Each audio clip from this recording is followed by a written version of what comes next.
My channel this is Roshan sir max में। Dear students, आपने already अपने रीडर के आंसर्स पढ़े होंगे। कुछ ऐसे आंसर्स जो आपको रीडर में नहीं मिलेंगे, कौन से हैं मैं अपलोड कर रहा हूं। देखिए, ये 4 मार्क्स का है पोडुपु कतल में से। ये क्वेश्चन आपके रीडर में नहीं रहेगा, लेकिन अगर एग्जाम में देगा तो आप लिखने के लिए रेडी रहना चाहिए, इसलिए मैं अपलोड कर रहा हूं। देखिए, బాలల అకాడమీ పొడుపు కథల గురించి ఎలాంటి కృషి చేస్తుంది? चिल्ड्रंस अकेडमी वाले पजल्स के कहानियां जमा करने के लिए क्या कोशिश कर रहे हैं? ये अगर आंसर आएगा तो आप लिखोगे कैसा? देखिए, फर्स्ट, ఎన్నో విచ్చు కథలు మన దేశంలో ప్రచారంలో ఉన్నాయి। बहुत सारे डिफिकल्ट क्वेश्चंस, कहानियां हमारी कंट्री में स्प्रेड हुए, मतलब फैल कर है। వాటిలో పిల్లలకు ఉపకరించే వాటిని మాత్రమే ఏరి కూర్చడం జరుగుతుంది। इन कहानियों में से, बहुत सारे कहानियों में से स्टूडेंट्स के लिए जो यूटिलाइज होते हैं, जो काम में आते हैं, जो यूजफुल होते हैं, उन्हीं को ही चुनकर एक जगह जमा करने की कोशिश कर रहे हैं चिल्ड्रंस अकेडमी वाले। संकलनकर्ता ఎంతో ప్రయాసపడిన వీటిని కూర్చుతున్నారు। जमा करने वाले बहुत कोशिश करके इस छोटे छोटे पजल वाले कहानियों को जमा कर रहे हैं। దేశం నలుమూలలా ఉన్న పలుకుబడి నంతటిని ఒక చోట చేర్చి సిద్ధం చేయవలసింది ఉంది। जितने कंट्री में चारों कोनों में फैले हुए और चारों कोनों में जो नाम कमाए हुए हैं, वो उसको एक जगह जमा करना ज़रूरी है और बहुत मुश्किल भी हो रही है। अदृष्टि ने बालल अकेडमी कोशिश, वही नज़र से चिल्ड्रंस अकेडमी वाले पूरे पजल्स को इकट्ठा करने की कोशिश कर रहे हैं। एक 4 मार्क्स का है उसी लेसन का। देखिए, ये लॉन्ग 8 मार्क्स का है। एक क्वेश्चन भी आया तो कुछ भी आप नहीं कर सकते, इसलिए मैं कर रहा हूँ। देखिए, పొడుపు కథల పాఠ్యం ద్వారా పాకాల ఈశ్వరరెడ్డి ఇస్తున్న సందేశం ఏమిటి? పొడుపు కథలు आप ऑलरेडी पढ़े हैं, उस लेसन से పాకాల ఈశ్వరరెడ్డి क्या मैसेज आपको दे रहे हैं उसके बारे में आपको लिखना है। देखिए, పిల్లలకు భాష పట్ల ఇష్టాన్ని కలిగించేవే పొడుపు కథలు। बच्चों को अपनी लैंग्वेज पे ग्रिप, लैंग्वेज पे मोहब्बत और लैंग्वेज पे इंटरेस्ट पैदा करने वालों को ही हम పొడుపు కథలు पजल्स कहते हैं। పొడుపు కథలు మన జాతీయమైన వారసత్వ సంపద, ये हमारी नेशनल वेल्थ है, हमारी दौलत है, हमारी संपदा है, मतलब हमारा वेल्थ है। ये వీటిని సేకరించి భద్రపరిచే భావితరాలకు అందించాలి। उसको जमा करके और उसको सेफली रख के आने वाली पीढ़ी के लिए हम उसको जमा करना चाहिए। మన సంస్కృతి సంప్రదాయాలకు నాగరికతలకు పునాదులు పల్లెటూళ్ళే। हमारे कल्चर के लिए और हमारे रहन सहन ढंग के लिए और हमारे कल्चर के लिए जो बुनियाद है वो गांव है, विलेजेस है।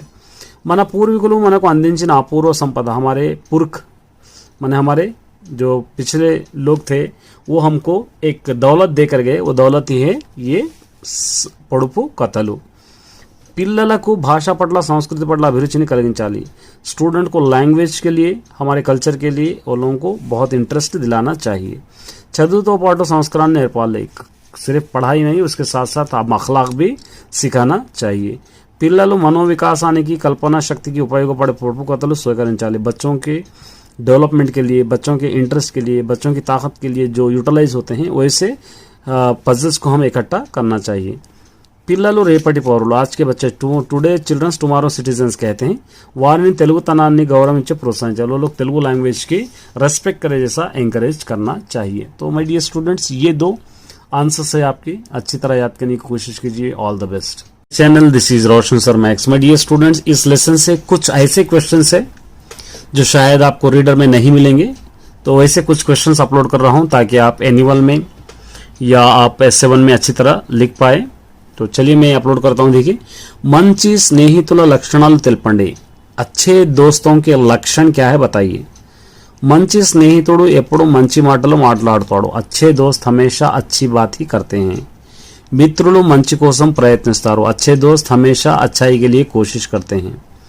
గొడవలు చేయకుండా సమస్య వస్తే పరిష్కార మార్గం ఎంచుకుంటారు। लड़ाई झगड़ा हुआ तो उसके रिजल्ट के लिए या सुलह के लिए अच्छे रास्ते ढूंढते हैं। सुख दुखाలలో పాలు పంచుకుంటారు। सुख दुख में क्या करते हैं, एक दूसरे को सुख दुख बांट लेते हैं। కష్టాలలో ఉంటే ఆత్మవిశ్వాసం నింపుతారు। मुसीबत में रहेंगे तो हमको मोटिवेट भी करते हैं। मतलब रीडर में नहीं रहेगा, आए तो आपको अच्छी तरह लिख लेना है।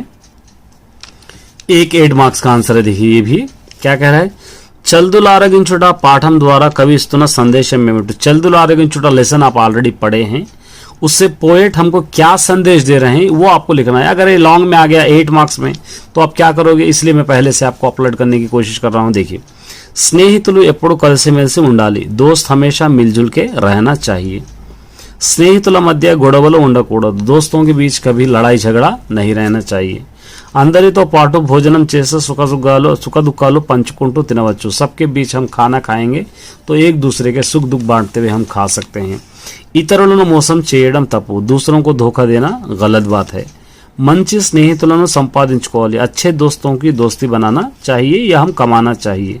స్నేహితుల మాటలకు విలువ ఇవ్వాలి. दोस्तों की बात को हम हमेशा रेस्पेक्ट करना चाहिए. పశువులను ప్రేమగా చూడాలి. जानवरों को मोहब्बत से देखना है. వాటికి సహాయం చేయాలి. उनको मदद भी करना है. విలువైన వస్తువులను కాపాడుకోవాలి.